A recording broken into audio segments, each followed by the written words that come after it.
December 1944. The sky over Germany is cold enough to tighten metal. At more than 20,000 feet, a single P-51 Mustang rolls inverted and drops almost straight down. The airspeed climbs fast, 450 miles per hour. Below it, 8 FW-190s are spiraling upward, positioning for an attack on a battered formation of B-17 bombers. On the radio, pilots call it madness, a suicide dive. No one attacks a prepared formation like that, not alone. But inside the cockpit, the pilot is not guessing. He is counting. He is calculating. He understands something the war has forced most men to forget, that geometry still works, even in chaos. And in the next few seconds, the winter sky will witness a moment where gravity becomes a weapon, one that will tear apart a German attack and give those bombers a chance to make it home. December 1944 was not a time for elegant decisions. It was a time for choosing what was less fatal. Over Germany, the air war had entered a phase where old rules no longer held together. Not because doctrine had been abandoned, but because reality was eroding it faster than any manual could adapt. At more than 20,000 feet, the air was thin enough that every breath tasted metallic. Oxygen flowed cold and dry through rubber masks. Engine oil thickened. Needles trembled with each piston stroke. Below, Europe burned. Not in spectacle, but in exhaustion. This was the air war of late 1944. No romance, no illusions, only numbers, probabilities, and remaining lifespan. In the early years of the war, Allied air superiority rested on three pillars: numbers, range, and escort doctrine. When the P-51 Mustang entered service with the range to escort B-17s from England deep into Germany and back, many believed the equation had been solved. Bombs would fall, factories would collapse, the Luftwaffe would be crushed under industrial weight. That is not how the war ended. By late 1944, the Luftwaffe was no longer dominant. It lacked fuel. It lacked fully trained pilots. But the men who remained were those who had learned how to survive when there was no margin for error. They did not dogfight. They did not circle for advantage. They struck and disengaged. FW-190s and BF-109 dove from altitude, fired a single burst, then climbed away in tight vertical spirals. One pass, one chance. For American fighter pilots, it was an irritation. For bomber crews, it was prolonged terror. The B-17 Flying Fortress was designed to absorb damage. It was not designed to be hunted continuously. Every deep penetration escort mission was a psychological trial. Flak tore gaps in formations. When one bomber fell behind, it became prey. FW-190s did not need to destroy entire formations. They only needed to break cohesion. One bomber maneuvered, others followed. Formation loosened. Flak found openings. At that altitude, a small deviation turned aluminum into fire. Bomber crews began calling this phase by an unofficial name, the Gauntlet. They could see the enemy. They knew the attack was coming, but they could not stop it. U.S. Army Air Force's doctrine was not flawed. It was built on calculated loss. Do not pursue too low. Do not follow a diving enemy. Do not bleed energy without advantage.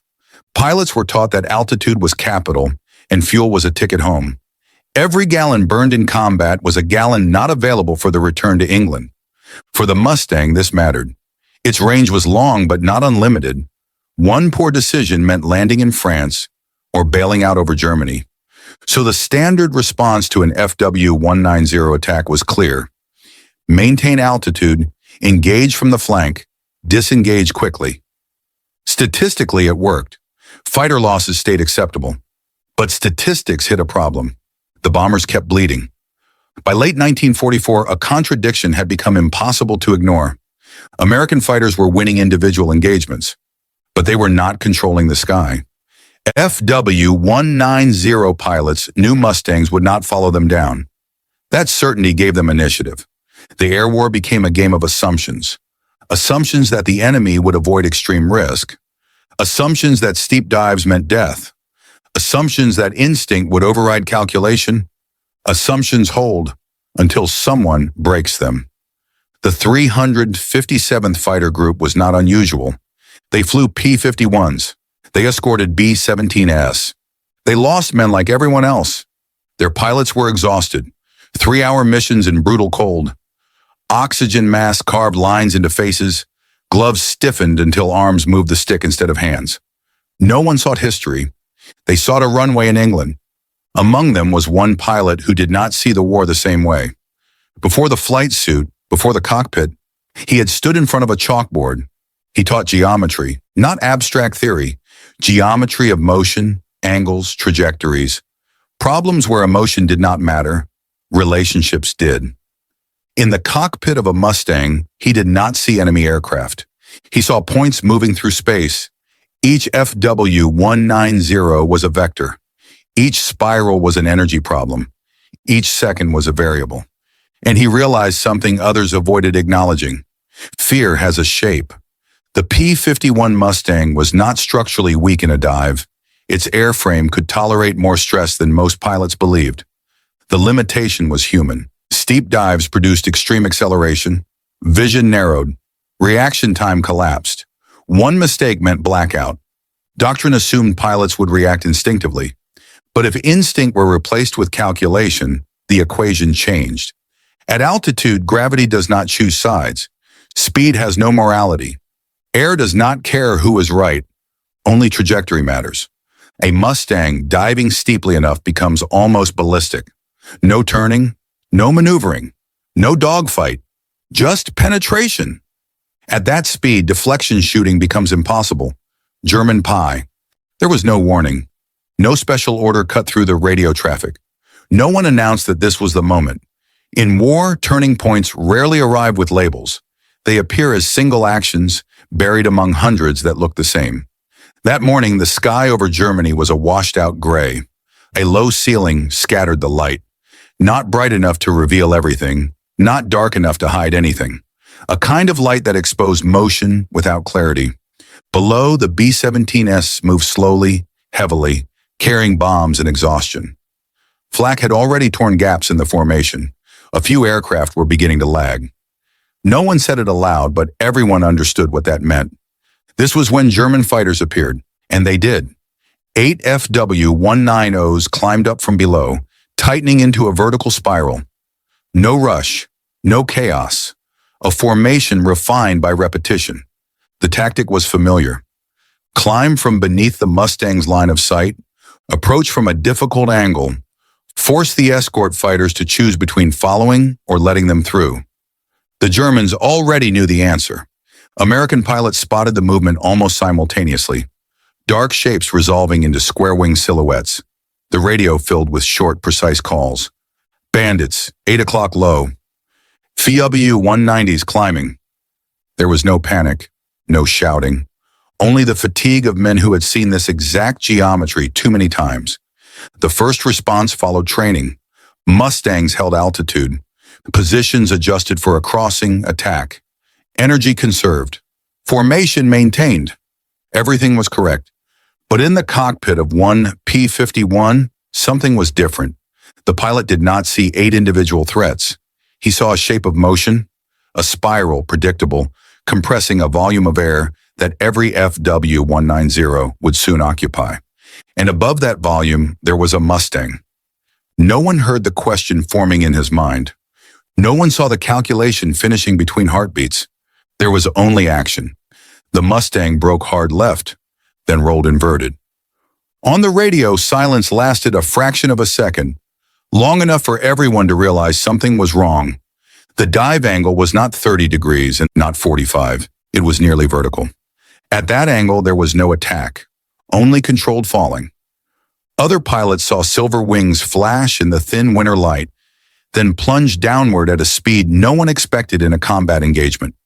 Their first reaction was not admiration, it was fear, oxygen deprivation, blackout, structural failure. No one attacked like that, not into a prepared formation, not alone. At over 400 miles per hour, depth perception collapsed. Sky and ground blurred into a single vertical plane. The airspeed needle vibrated. G-forces pressed the pilot into the seat. There was no room for panic. Panic requires time. Here, time was compressed. He did not search for targets. He did not adjust aim. He did not fire. He held the angle. Altitude unwound violently. 20,000 feet, 18, 15. The FW-190s continued climbing. Their pilots were focused on the bombers. They were not watching above, because there was no reason to. Every prior encounter had taught them that Mustangs would not come from that direction. Recognition came late, it always does. One German pilot saw an object dropping with unnatural speed. For a fraction of a second, his brain did not classify it as an aircraft. It moved too fast, too straight, too wrong. By the time recognition formed, it was over. The formation fractured. One aircraft broke left, another rolled right. Another yanked the stick to avoid collision. The climbing spiral, their shield, became a trap. The Mustang cut straight through the center. There was no opening burst, no dogfight, only velocity and inertia. At that speed, shared airspace lasted only fractions of a second. Too short for aiming, too short for reaction, but long enough to destroy coordination. The Mustang did not need to fire to achieve its primary effect. Its presence alone shattered the formation. Then the pilot pulled. If the dive was what no one dared, the pullout was where men died. G-forces slammed into the body, vision narrowed, color drained from the edges. The stick felt solid, unmovable. No jerking, no panic, no sudden correction, only a precisely timed pull. The wings flexed under load, but held. Speed bled into altitude. The airframe shuddered, then stabilized. When the nose came up, the battlefield had changed. The FW-190s were now below. No organized spiral, no mutual support, only scattered aircraft, each seeking escape. This was where American doctrine worked best. The Mustang had altitude, energy, time. The P-51 rolled and dove again. This time shallow. This time he fired, short burst controlled, no excess. One FW-190 took hits. Metal tore from the wing, smoke poured from the engine. The German pilot bailed out. The remaining 7 disengaged, not because they were chased, but because what they had witnessed did not fit experience. Several seconds passed without a word. Then a voice, quiet, unsteady. "What the hell just happened?" The Mustang checked instruments. Oil pressure, fuel, engine temperature, everything normal. The pilot answered simply, "Just geometry." The B-17 formation continued. No further attacks followed. Aircraft that should have fallen behind stayed in place. 15 bombers returned to England that day. The number did not appear in headlines. It lived only in mission reports, dry lines of text. But those present understood. This was not luck. A problem had been solved. There was no applause on the runway, no celebration. War did not work that way. The after-action report described a Mustang diving nearly vertical into 8 FW-190s. 1 destroyed. Formation dispersed. The reader frowned. It sounded exaggerated, like a pilot's story. But bomber crews confirmed it, and gun camera footage existed. Doubt turned into curiosity. The dive mattered not because 1 fighter was destroyed. It mattered because 8 fighters failed their mission. In escort warfare, stopping an attack can matter more than scoring a kill. From that moment, a question spread quietly through the 357th Fighter Group. If this works once, why not again? If Part 2 was the moment the sky changed shape, then Part 3 was where the human cost of repeating that moment became clear. No doctrine is written after a single success. No tactic becomes real until it can be repeated. War does not trust singular events. It only trusts patterns that survive stress. And this was where the real problem began. What happened during those seconds of the dive did not end when the aircraft pulled out safely. It remained in the body. Heart rates stayed elevated long after landing. Hands trembled. Not from cold.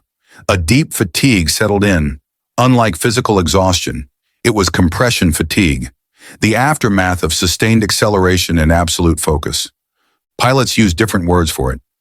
Gray out, tunnel vision, almost lost it. None of it appeared in official reports, but everyone who tried the maneuver understood one thing clearly. The margin was thin enough that a mistimed pull could starve the brain of blood. thin enough that a single moment of panic could unravel every calculation. At high speed, pulling out of a steep dive forces blood away from the brain. There is no warning, no alarm, only a familiar sequence to combat pilots. Color drains from the edges of vision. The world narrows. Then, white. If the pull continues through that moment, the aircraft is no longer controlled by a conscious human. It becomes a mass of metal, obeying physics alone. In formal training, such conditions were classified as unacceptable risk, not because pilots lacked courage, but because statistics did not favor survival. The question was never whether the dive worked. The question was, how many men could survive long enough to do it correctly? One success could be luck. Two suggested a pattern, but war demanded 10, 20, 30 repetitions. Under worse weather, greater fatigue, heavier pressure. After the first mission, there were no ceremonies, no public praise, only quiet questions. How low did you pull? When did you start trimming? How close to blackout? These were not questions for paperwork. They were questions from men deciding whether to step onto the edge themselves. There was no manual, no instructor at a chalkboard, only flights with no annotations. At altitude, no enemy, no combat, just cloud and empty sky. A Mustang rolled inverted and fell. The first time, the pull came too early. The second, too late. The third, dangerously close to blackout. No applause, no recognition. Each pilot adjusted alone, learned to listen to the body, learned the difference between fear and loss of control. And they discovered something crucial. The human limit exists, but it is not fixed. A common misconception was that pilots who could perform the dive were fearless. They were not. They were more afraid than most, because they knew exactly what failure looked like. Fear did not disappear. It was placed precisely, not at the roll inverted, but at the pull, not at maximum speed, but at the decision point. At altitude, in a narrow cockpit, there was no sound but the engine and breathing, no wingman close enough to read faces, no reminder from outside, only solitude. Each dive was preceded by a silent internal dialogue. Not yet. Now. Don't pull. Now. One wrong command and it ended. Not from enemy fire, but from the body betraying the mind. Not everyone succeeded. Some blacked out in training. Some lost spatial orientation during recovery. Some never attempted it again. These cases were not discussed widely, not out of shame, but because war had no patience for failure that taught nothing new. Some pilots returned to standard doctrine. Others kept flying but never dove. This tactic was not for everyone. It belonged to those willing to operate inside controlled danger. Those who mastered the dive were not always the strongest. They were not always the best dogfighters, not always the highest scores. They were pilots who understood their physiology, when to breathe, when to tense, when to stop. In an environment defined by speed, knowing when to stop was what kept people alive. As more pilots attempted the maneuver, the pressure shifted. It was no longer, can it be done? It became, who goes first? The first pilot, inverted, absorbed the highest risk. The second learned from the first. The third was safer still. Each repetition was a bet placed on behalf of those behind. If the lead failed, not only a man died, the tactic died with him. Hell was not the shaking airframe, not the crushing G-forces, not the incoming fire. Hell was knowing you would have to do it again, tomorrow, and the day after, and under worse conditions, knowing no one forced you, knowing you could refuse, and knowing that if you did, the bombers below would continue to die. There was no immediate order, no revised doctrine, only subtle shifts. American pilots began watching higher. German pilots hesitated longer. Some attacks never materialized. Change did not arrive through destruction. It arrived through absence. The dive was not victory. It was an extended test. Each pilot eventually faced the same question. How long can I live here? No one knew the answer until the body refused. And as the war moved into its final months, with worsening weather, increasing pressure, and more desperate enemies, that question could no longer be avoided. By early 1945, The air war over Europe was no longer a contest between equal forces. It had become a race against collapse. The Luftwaffe lacked fuel. It lacked replacement aircraft. It lacked time. Many new pilots arrived at the front with minimal training, while the survivors of earlier years carried experience, but no longer had the resources to exploit it. On the Allied side, the U.S. Army Air Forces had reached a scale unimaginable only a few years earlier. Aircraft numbers grew. Bomber streams lengthened. Targets were struck with relentless regularity. Yet numerical superiority did not erase one persistent truth. Every mission still cost lives. And in that environment, even a small reduction in loss rates carried strategic weight. After the first missions, the high-angle dive was no longer seen as an individual eccentricity. It was still not openly encouraged.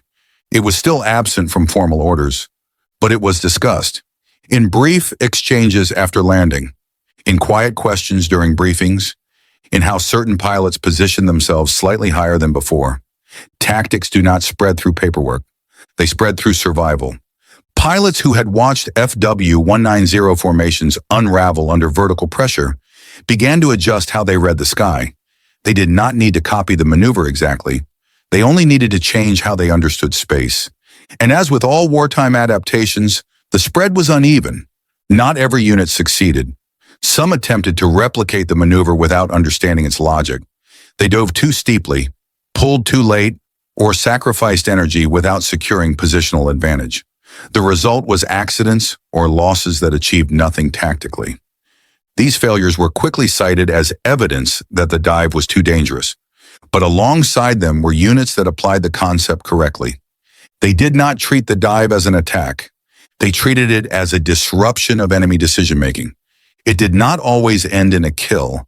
It did not require sustained engagement. It only required forcing the enemy to react earlier than safe. By early 1945, intelligence reports began to note subtle but consistent changes in German fighter behavior.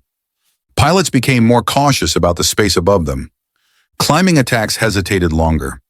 Some units were instructed to avoid tight vertical concentrations when approaching bomber formations. These adjustments revealed something important. Surprise had been lost.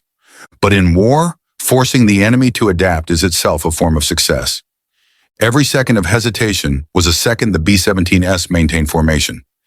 Every aborted attack denied flak and fighters their opportunity. The Luftwaffe did not lose because of the dive. It lost because there was no room left to adapt further. No victory is recognized in war without data. In early 1945, average bomber loss rates on deep penetration missions hovered around 3 to 4% per sortie. Acceptable strategically, catastrophic personally. In areas and periods where fighter escorts consistently applied high-angle, high-speed disruption tactics, loss rates declined noticeably. Not to zero, not instantly, but enough to matter. The difference between 4% and under 2% was not a statistical footnote. It represented hundreds of men alive after only a few months. By February 1945, with the outcome of the war no longer in doubt, the U.S. Army Air Forces began formalizing what had previously existed only as field experience. Reports were compiled, gun camera footage was analyzed, controlled training flights were conducted. No one described the maneuver as an invention. No one attached a personal name to it. It was defined in technical language. High-angle, high-speed penetration of climbing fighter formations. The phrasing reflected its true nature, not audacity, but applied physics at a specific moment. By spring 1945, the skies over Germany were more crowded than ever, not because the Luftwaffe had recovered, but because Allied air power had become overwhelming. FW190S and BF109S still appeared, often in small, poorly coordinated groups, sometimes aggressive, sometimes desperate. The dive was still used, but it was no longer a gamble. It was one option among many. There was no sense of obligation, only the question of timing. There was no final mission marked by symbolism, no decisive air battle. The air war over Europe faded out. Pilots continued flying until orders stopped. Some landed for the last time without realizing it was the last. Others left the cockpit with a sense of emptiness rather than victory. Wars do not always end in climaxes. Sometimes they end in extended silence. After 1945, most returned to ordinary lives.